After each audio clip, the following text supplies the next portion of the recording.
Alors, je suis le docteur Paul-Henri Consigny, je suis responsable du centre médical de l'Institut Pasteur et à ce titre du centre de vaccination internationale et de la consultation de maladies infectieuses et tropicales.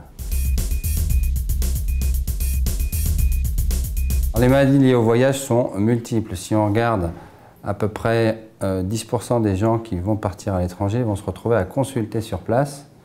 À peu près 1 pour 100 à 1 pour 1000 va être hospitalisé sur place.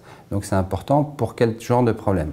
Pour les problèmes simples, ce sera des diarrhées, ce sera des problèmes de peau, ce sera de temps en temps des problèmes de fièvre un petit peu plus sérieux avec des diagnostics de fièvre liés à une dengue, liés à une crise de paludisme ou à d'autres maladies tropicales.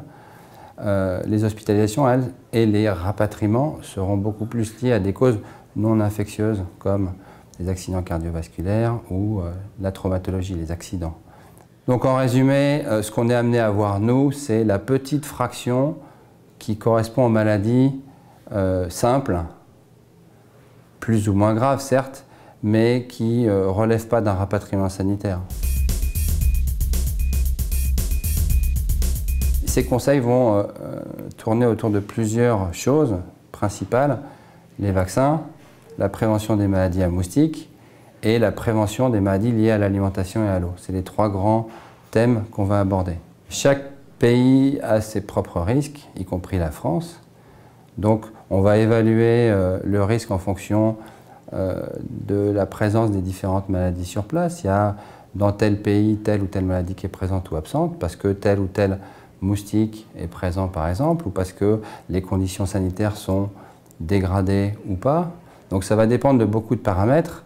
Il y a des maladies qui sont présentes sur toute la planète. On va prendre un exemple simple, l'hépatite A ou la fièvre typhoïde, en sachant que ce sont des maladies qui vont être prévalentes uniquement quand les conditions sanitaires ne sont pas bonnes.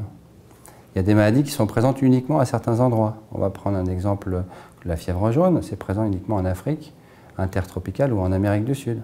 Donc chaque pays a ses spécificités en termes de risque.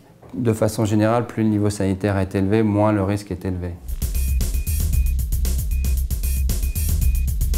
Les patients ne viennent pas systématiquement demander conseil, puisque parmi les messages qu'on leur donne, c'est en cas de maladie ou de symptômes anormaux au retour de voyage, en particulier en cas de fièvre, vous consultez. On a encore eu un patient qui est mort du paludisme il y a 7 semaines en France, alors qu'on ne devrait pas. Il n'a pas consulté au retour de voyage, donc il a laissé traîner les choses. Et voilà, on sait que le paludisme, ça peut être une maladie mortelle. Voilà, c'est un exemple typique. Il faut absolument, et dans le conseil aux voyageurs, il y a la sensibilisation sur l'exposition au risque de maladies graves. On ne peut pas toujours tout prévenir, malheureusement. On va réduire la probabilité, mais on ne va pas la mettre à 0. Par contre, ce qu'on peut faire, c'est prévenir qu'il faut absolument faire un diagnostic rapide au retour. Ça, c'est fondamental.